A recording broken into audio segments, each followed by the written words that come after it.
Hello, Move Nation, and welcome to another episode of United We Move podcast. I am your host, Jonathan Beckner, and today I will share with you my recent interview with Ashley Andrews. And for those of you who are around the gym, you might not recognize her name, and that's because she is not an actual member of our gym, but she's a member of our community by proxy. And that proxy is that she is my mentor. She is the mentor for Matt and I at the gym. In our business, and she works for a company called Two Brain Business, and this is a mentoring group, and they focus mainly with gym owners, CrossFit affiliates, etc., but also they delve in other areas as well. And so we've been working with Ashley since the beginning of 2020, so earlier this year we started working with her. It's just been a great experience for us. She's really impacted the way we run the business and how we interact with our clients and how we communicate. So I wanted to get her on and just discuss her background in CrossFit and what it's like to be a gym owner and what it's like to be a mentor and just a few other things that she's got going on. So this was a fun conversation for me to have. Normally we meet once a month and discuss all things about me. So it was great to get to spend some time with her and discuss things about her. So I hope you enjoy this conversation. Please give it a listen. Please enjoy.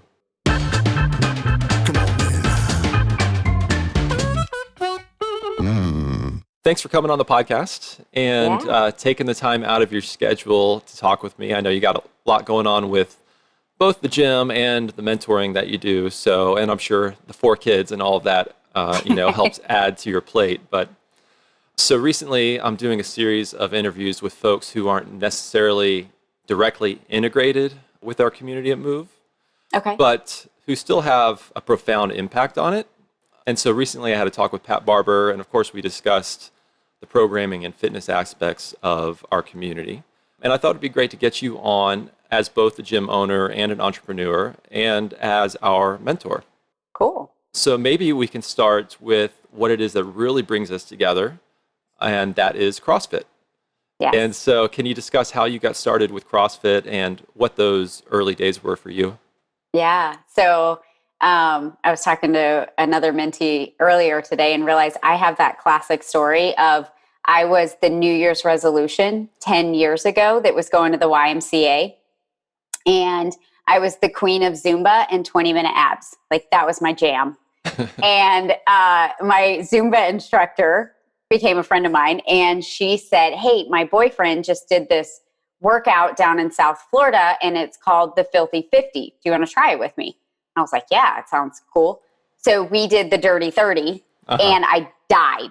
And I thought I was in pretty good shape. So they ended up opening their own CrossFit gym shortly after that. And that's how I got started. My New Year's resolution turned into me getting really serious about fitness and joining a CrossFit gym.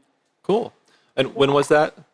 My son was born in 2007, so I would say 2009. Okay, great. You're in DeLand. How do you say it? DeLand or DeLand? DeLand. DeLand. Yeah. So if somebody comes to town and they say DeLand, you know they're from out of town. I've actually never heard that version of it, but I might use it.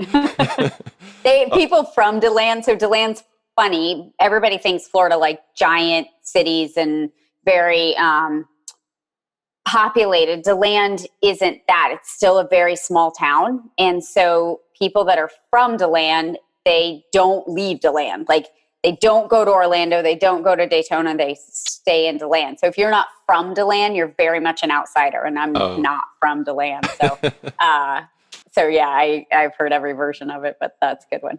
Good. What led you to becoming a gym owner? So my friends, Matt and Ashley, that I started CrossFit with, I started coaching for them. And it's kind of funny. So when they first opened their gym, I said to them, I'm going to work for you guys one day. And they were like, what are you going to do for us? And I was like, I don't know, but I'm going to do something for you.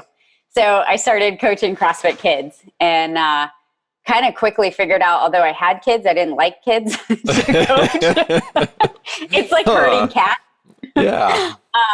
So then, started coaching adults, and I actually was going through a divorce, and had zero skills and hadn't worked since I had my son. So my son was probably 6 at the time.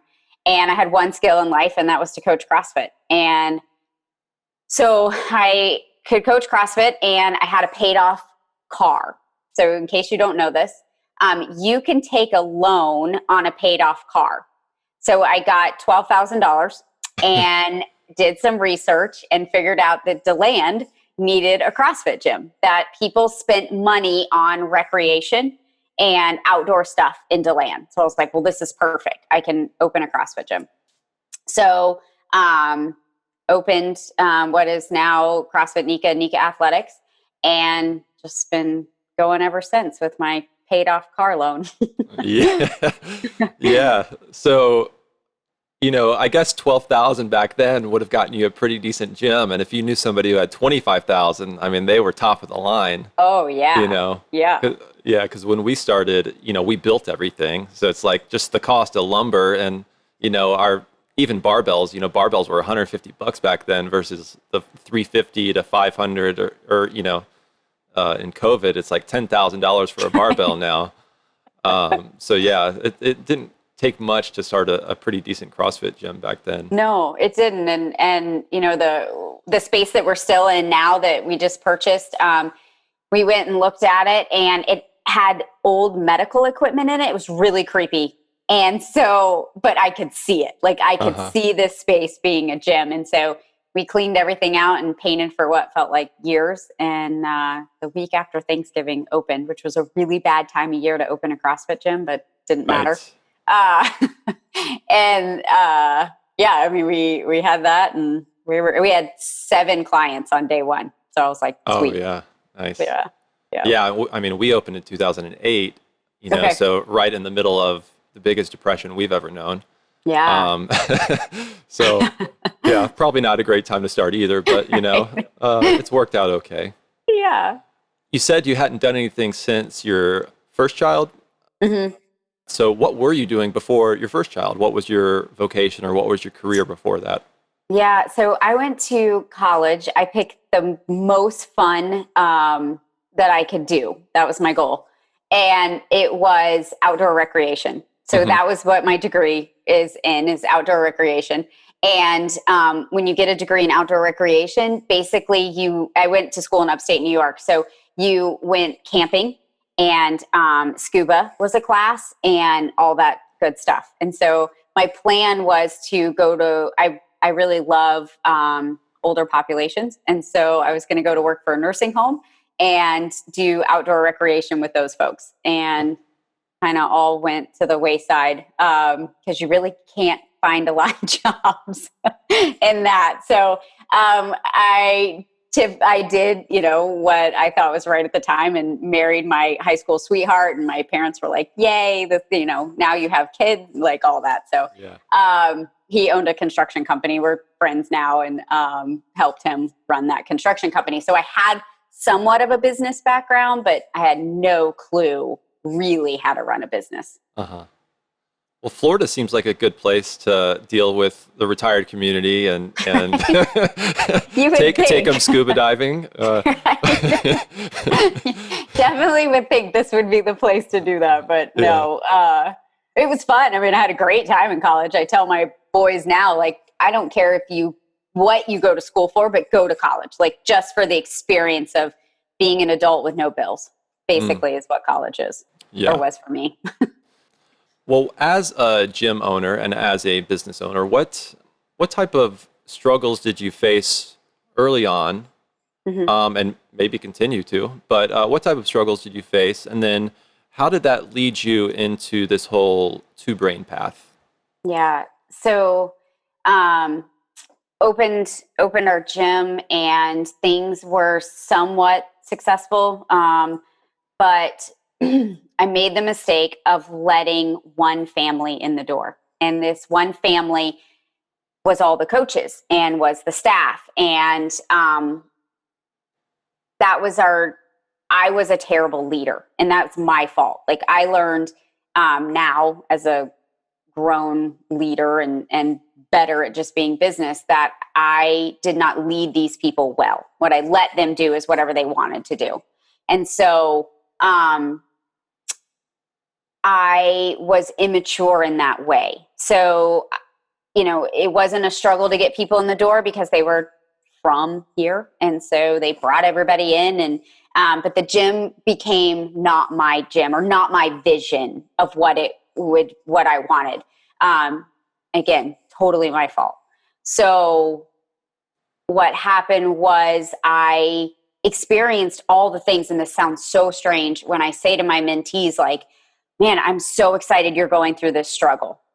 And they're like, why do you want me to struggle? And it's because I need you to struggle, because in being an entrepreneur and being a gym owner, there is circles of things you're going to go through. And as soon as you experience it the first time, when you experience it the second time, you deal with it different. So this family decided to open their own gym, which was totally cool had I known about it. And they all left, took 40 members with them. And here I sat, 40 less members with 0 staff. I called Chris Cooper, I emailed Chris Cooper and panicking and said, oh my gosh, what's going to happen? And he emailed me back a one-liner. And the one-liner was, if you're going to be in competition with anyone, you want it to be them. And at the time, I remember sitting in my car reading this in the parking lot. And I was like, well, that wasn't helpful at all. Yeah, screw you. Yeah. What kind of advice is that? But then, of course, a couple hours later, he sends me back like a 2-page email of all these things to be doing. But he was exactly right, looking back, because that was the moment that completely changed me once again. And so I've had about 3 times in my life where I'm like, oh, this is life-changing. Like, these 3 things are changing who I am. And that was one of them. And so I needed to experience a culture shift. I needed to become a leader. I needed to be able to hire staff. I needed to be able to fire staff, fire members, like all those things that it really takes to own a gym. And so that is what catapulted me into being a mentor and where I'm at now. Yeah. You mentioned the gym was mildly successful. How has your perception of what success is changed? But also, how big of a deal is that first struggle that you had? How big of a deal is that to you now? Because I think like ideas of success change, ideas of failure change. Mm-hmm. So how is that for you? Post-COVID, my idea of success has completely changed. Mm-hmm. Because I think our ideas of success change because our idea of what our perfect day is changes over time. What was once my perfect day is no longer my perfect day, which is fine. I'm a big fan of change, which sometimes can get me in trouble. I like to do things as long as until I accomplish them. And then I'm like, well, what's next? So success back before my biggest struggle was everybody else was happy. I wasn't necessarily happy.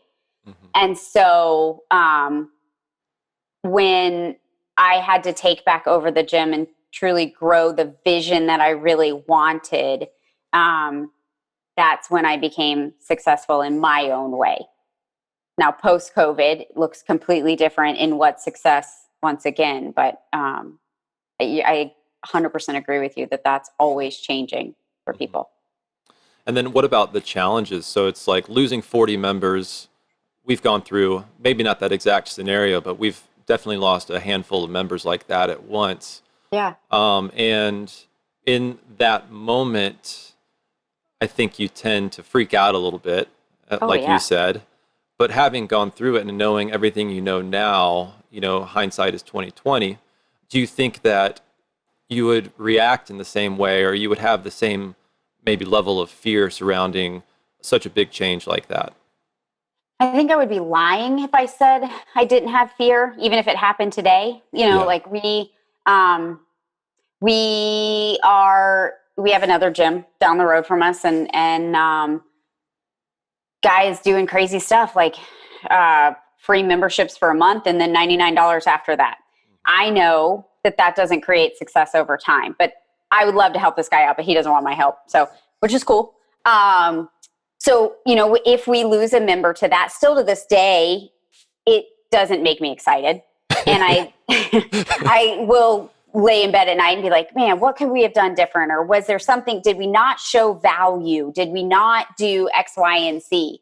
The difference in it now, whether it's 40 people or one person, is my reaction to it. Yep. So do I lay in bed at night and let it keep me up all night and give me a stomach ache? Or do I lay in bed and say, okay, here's what I could have done different, or I couldn't have done anything different, and be at peace with that? Mm-hmm. And that's why when I talk about like, I need my mentees to go through hard stuff, it's because I need their reactions to change, because it's gonna happen again. Mm-hmm. You can't help, you can't prevent some of this stuff from happening sometimes. Right. I mean, in a lot of ways, you're going to keep having the same experience over and over and over again until you learn the lesson. Yep. Right? Exactly. You were in business for several years before you approached Chris and the Two Brain mentorship. And then I imagine you were going through that mentorship for several years, and then now you are a mentor yourself. Can you talk a little bit about what Two Brain actually is and what your roles are in that? Yeah. So Two Brain is a mentorship company, and that's what sets us apart. There's lots of, CrossFit has done some amazing things. It has created so many other businesses, just like Pat Barber having warm up and workout, or Rogue, or whatever. And so there is a lot of business, I don't want to call them mentors, because they're not mentors. Yep. Within the CrossFit realm, like, oh, do X, Y, and Z and you'll get 60 customers overnight. We are not that. And so as a mentor, I get to talk to gym owners all over the world, which is so cool. Like, I feel like I can leave here and go to Brazil and, go see Vitor, and go to, I have Cullum in Ireland, like all those people, right? So gym, no matter where you are, though, it's all very the same. And so it's all very relatable. And it's my job to help gym owners like see through the weeds, because I can see everything from 10,000 feet. And I have no emotion attached to this client or this decision. And so I help gym owners remove the emotion and figure out what are the next things they need to do. So why did you decide to become a mentor? And I love to help people. I love to, it's so cool, because just like doing this, like when you ask me to do it, I forget sometimes that the conversations you and I have an impact on so many other people. And so, I get to help people in DeLand get healthier and fitter, but now I get to help people all over the world. Mm-hmm. Get healthier and fitter and make gym owners happy. Right. As a mentor, I imagine you also have a mentor. Mm-hmm. I mean, there's coaches for everything. There's always somebody who's done it better, who has more experience, who can show you all those pitfalls. So what is it like for you as a mentor to also have a mentor? It's interesting, because I get in trouble for this a lot. I like to hang out with people who are better than me. It's that old Glassman thing. And so, I don't have to be at the best at everything, but I have to find people who are at the best and then make them part of my circle. So, Jeff Smith is my mentor. He's really great at saying, Ashley, what are you doing next? What is your next thing? It needs to be outside of this. How are you going to grow? I also, I'm leaving next weekend to go do the Diesel Day event with Brian Chantosh, which is, do you know him? It's Nicole Carroll's husband. Okay. So we're going to their house in Colorado, because he has a great leadership thing that he's doing, where you learn all about leadership from him. You do a super hard event for 24 hours, and then you do more leadership stuff. Gotcha. So it's funny, because I seek out mentors of all different avenues so that I can bring it back to my mentees and be the best I can for them. Yeah, I have a hard time maybe following my own advice sometimes, Mm, you know? yeah. So I've got this business, I help other people get healthy, hopefully. Right. And we spend so many hours doing that, and coaching is so energetic. Yeah. Even if I'm not the most energetic person, I put a lot of energy into people and into coaching and this type of thing. And then I don't really have a whole lot of energy for myself sometimes. And so it's this fine line of doing enough for myself and not enough for myself. And I recently saw a post of yours where you hired a nutrition coach Yeah. and are seeing success, Yeah. right? And so you're following your own advice and saying, go get a mentor, go get a coach in Yep. whatever area you need help in, go and do that. So why do you think that works? Why do you think coaching works? Why do you think accountability works? I saw this one time on it was on Goalcast, which is like Uh-huh. 30-second, videos that play or whatever. And so it talked about the greatest basketball players in the world have coaches. Great athletes have coaches. At what point in our life did we decide to stop being coached? And why is it because we are a gym owner? We don't deserve a coach. Mhm. And so that was the moment that I was like, you're right. This Goalcast particularly talked about a surgeon who hired a better surgeon than him to watch him do surgery. And I was like, that makes total sense. Why do we not do this for ourselves? It's an investment. So my nutrition coach, I have to pay. Mhm. I am super excited to pay her because that's an investment in myself. That's something that I'm putting out there to actually get way better at. Yeah. And so I think learning as an adult to make an investment in yourself is a skill that has to be learned. It doesn't necessarily come natural. Why do you think people don't hire coaches? I think we're not taught to as a child. Mhm. I think we are taught you go through school, you go through college, your learning is over. We are never taught that learning should be continued, that we should seek out people that are better than us on a continual basis. It's kind of like our system is set up to stop at a certain age. And so I hope to teach my kids that I want them to hang out with those that are better than them and also make that investment into themselves. Yeah, I know that when we signed up, I think January 1st, I think it was New Year's Day. Um, so New Year's resolution, I guess.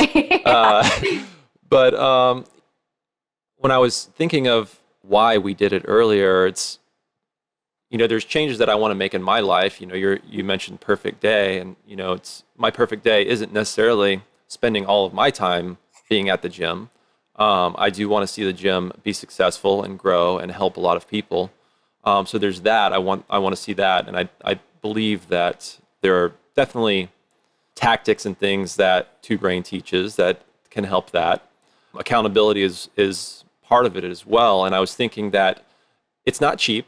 The initial Right. investment wasn't cheap. Month to month is not cheap. But I was thinking it's cheaper than the cost of failure. Right.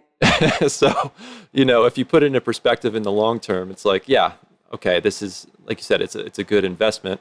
And then also, I've talked to other gyms and talked to Chris Plennis, who was, he did I guess it was his discovery session or something like Yeah, that, yeah, yeah. Mm-hmm. and he had great success with it. And so, lost my headphones. So that just kind of furthered my desire to work with you guys. Yeah. But yeah, I think a lot of people aren't taught to invest in themselves. And maybe even, like I said, your idea of success is different when you don't know what the possibilities are. Right. And so for a long time, I was like, oh, the gym is successful enough. Mm-hmm. It's doing what it needs to do.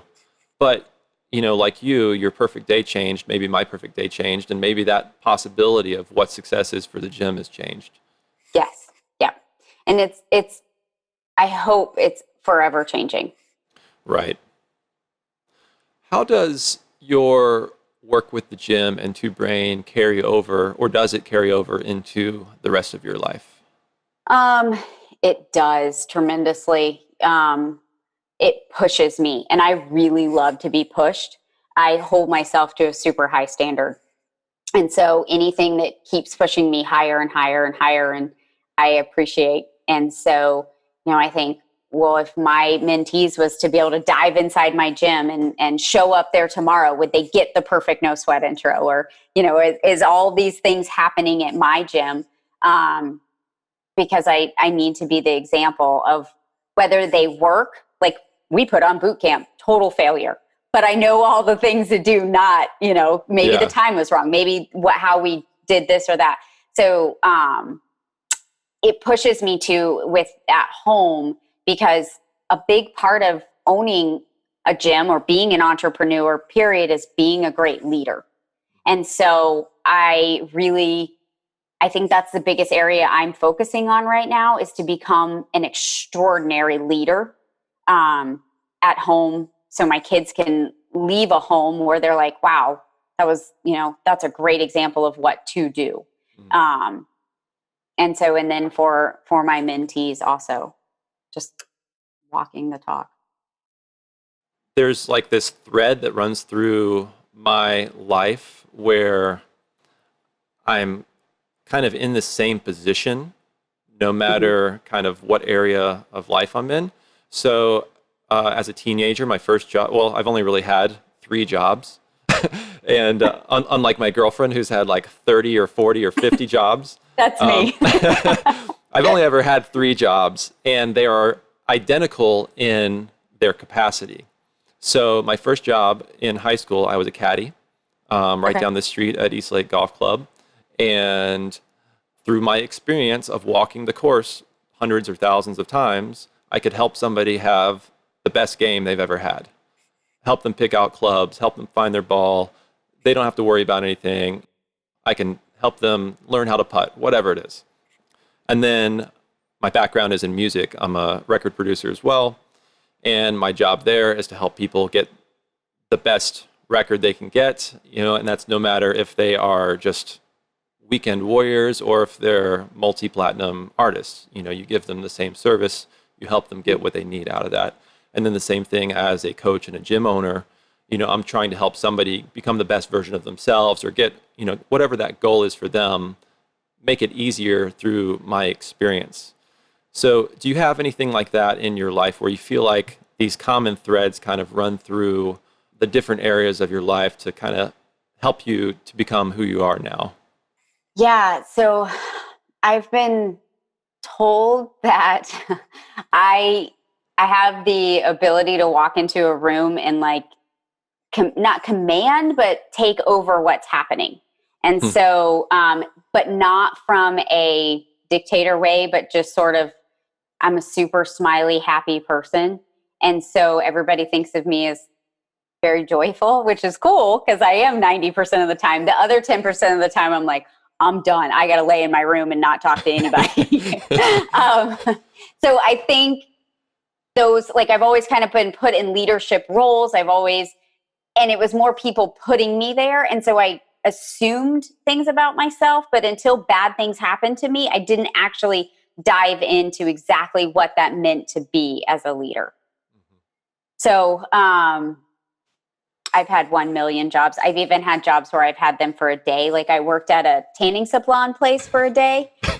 And I realized that the job was spraying down and cleaning sweat all day. And then I got a parking ticket and I was like, not for me. I also worked at a NASCAR store for a day, and I don't know anything about NASCAR. And so realized that I didn't want to learn anything about NASCAR and wasn't for me. I didn't realize NASCAR had stores. Oh yeah, it's big business, memorabilia and trading cards. Gotcha. And I don't even know anything about baseball trading cards. Right. So, not for me. So in both of your current careers, as a gym owner, as a coach, and then as a mentor, how do you set boundaries with your clients in both of those careers? So obviously we're in the relationship business and we're friends with most of our people. and you might even hang out with them outside of, normal activities. So how do you set boundaries? So I learned this from the Two Brain Tinker group. At 7 p.m. every night, my phone goes into sleeping mode, and there's only 2 people that can get through. And so if I choose to look at my phone, it's me choosing those opportunities to talk to other people. This happens 7 days a week. And so it goes to sleep at 7 and it wakes up at 8 a.m. the next morning. It's one of the greatest tools I've ever done in order to provide boundaries for that. The other thing is we teach people how to treat us. So if I was to answer every text message right away or email right away, that becomes the expectation of me. And so I teach my coaches this, like, it's okay. They have, when we have a new client sign up, they have 4 hours to get in touch with them. After that, they can give it 24 hours before reaching out again to answer a question or whatnot. But I really believe in we teach other people how to treat us. And so I try to set boundaries with that. Gotcha. And then regarding the rest of your perfect day, we've talked about a couple of different scenarios that you're looking to expand into. And obviously you're doing the leadership courses and things like that. So you're constantly expanding your knowledge. And then with your recreation background, I imagine that adventure is maybe part of that perfect day as well, or perfect life. And I also know that you were recently on Bear Grylls Eco Challenge. I was. And so I'm wondering if you could talk a little bit about that. Yeah. So I thought when we made our video for the show, I thought we were trying out for the Amazing Race. I did not realize really what we were trying out for. So we had done adventure races before, but nothing to this level. So this race was 11 days. It's an expedition. So it's hundreds and hundreds of miles, right? We had done 24-hour races, and our first race, we had never done an adventure race before. We're CrossFitters. We can do anything, right? Right. This is our mentality. We show up at this race, and the race director says to us, "You guys have never done a race?" And we're like, "No." And he said, "This is for Olympians. Like, these are professional athletes." And we're like, "Nah, we're good. We're CrossFitters. Yeah. We can do anything." Hold my beer. Yeah, exactly. So we, at 3, 2, 1, go, these people take off running. And I was like, this is 24 hours. Like, I'm not running right now. So we had to hike. This is the first one we did, 7 miles. We canoed the entire Swanee River. So we were in a canoe for like 22 hours, and then we had to bike 30-ish miles. When we got the okay, or you're accepted to the Fiji race, I started doing the research and was like, holy moly, what have I gotten myself into? Yep. It was an incredible experience. Looking back on it, I wish I would have done some things different. I wish I've done my nutrition different. I didn't put my food at the top of my pack. And so, when you're moving that much, you need to be consuming 800 calories an hour easily, but you're still depleting. Like, you're still never going to win the game on calories. And I wish I would have done my hydration different too. But those are all lessons that you learn. It was, Bear Grylls is a character. I'll say that. Super nice guy, but he is for sure a character. And it was really, really cool. Yeah. So we're hoping to go back. We put in to go to Patagonia this time. We have some major redemption. We had a crazy story of, they put us in a Thamakaw, which is a ancient Fijian sailing vessel. We were supposed to, at 3, 2, 1, go, paddle 12 miles and then sail to an island, get out to the ocean, and there is zero wind. So there is no sailing. And meanwhile, I took one sailing lesson in my whole life. So, like, that's the that was sailing 1 credit experience. hour in college. Yes, exactly. So we get out, there's no wind. So we have to paddle another 40 miles or so, get to the most gorgeous island ever, and hike a volcano in the middle of the night. I will tell you this, there's two things that are prominent about Fiji. Is one is the people of Fiji are the nicest human beings you'll ever meet in your life. They literally are up in the middle of the night cheering you on, saying "Bula," and just so kind. But there's also bullfrogs in Fiji that are the size of a small cat that have never seen another human. So these bullfrogs like stand there very aggressive and like, no, you get out of my way kind of attitude. And so, but hiked this volcano, thousands and thousands of bullfrogs, got to the top, the most beautiful scene you can ever imagine, and had to get back into that dang Thamakaw and got, what they didn't show on the show was, so we got caught between two cross tides. So there was two islands and the current was coming between the two islands. The wind was pushing us in a whole other direction. So basically we were just in a holding pattern for about 6 hours, just baking in the sun. Yep. A local Fijian comes up to us in his motorized vessel and says, I've been watching you all day. Would you like a papaya? And I was like, yes, man, I will take your papaya. So when he comes up to the boat, and our boat is made out of plywood, he hits our boat and he put a hole in our boat. So when you watch I think it's the second episode, you see Kara standing up because the way an outrigger should sink is that the outrigger should go in the water first. Well, ours was sinking the other way. And so huge storm was coming and our captain decided to call it there. So we have major redemption. This time it has horseback riding. And so I grew up riding horses. So that could be my jam. Yeah. After I saw your post, I went and signed up. And you did? Yeah. Hopefully they will respond to me. They have not yet sent me even. Cool. Yeah. So we'll see. But Patagonia is definitely a bucket list item for me. And was going to be a trip that I made this year. And obviously did not get to do it. So I would love to do something like that. That's awesome. So as far as the show goes, I mean, obviously there's a lot of production involved in that. But I mean, you're packing your own pack. Like you said, you had to figure out maybe a different way to do your nutrition and your hydration. Did you have to bring all your supplies, or do they provide you with things, or how does that work? Yeah, they don't provide you with anything. So we had to bring everything to Fiji. And here's what you're allowed to bring into the country of Fiji: baby food, mayonnaise, and chocolate. That's it. So we had food shipped over from New Zealand, and we were told that this food was self-heating. It wasn't at all. And so a lot of the like MREs now, you just pour hot water in it, right? And it makes the food hot, cooks the food. Ours didn't do that. We poured cold water into it and ate it crunchy.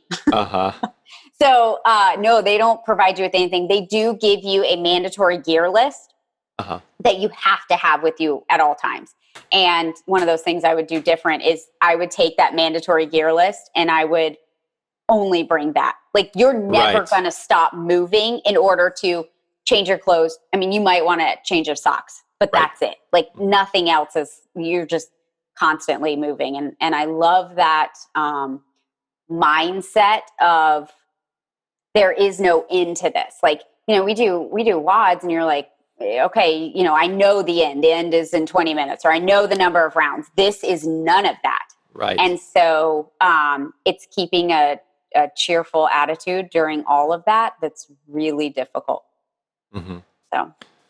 So obviously CrossFit didn't prepare you entirely for it. But in what ways did it prepare you? Yeah, it prepared me. So I think CrossFit does two things for me with adventure racing. One is it's a mindset thing. So I know like a million times, we've all looked at WODs and been like, oh, there's no way I could do that. Or there's no way I'm going to, and then you do it. Right. It also did prepare me in, I had done Chad 1,000 step-ups for time with a weighted vest. So when I was climbing the volcano in the middle of the night, I just kept saying, I did Chad. Like, I can do anything. I did that. And so it definitely, it helps prepare you mindset wise and working with people to cheer you on, and getting energy from that is helpful too. Mhm. What else have you got on the horizon? We're doing a race this weekend. We're going to do another adventure race this weekend. I can tell anybody that's interested in racing to go out and find your local adventure racing groups. They're growing tremendously. It's like CrossFit 10 years ago. Yep. Find those guys and girls already doing it, and go start doing it locally, because there is skill when it comes to reading maps. You definitely need a great navigator, and you just need some experience in what it feels like to move for 24 hours, 48 hours, 36 hours constantly. So we've got that coming up. We're going to do our Diesel Day events. Kara and I are getting married November 14th. Congratulations. So thanks. So that's exciting. So yeah, I try to keep I like being busy. Uh-huh. Well, thank you so much for taking the time to talk with me. And so I guess I'll talk to you in our next meeting. Yeah, absolutely. I look forward to it. All right. Thank you. Thanks.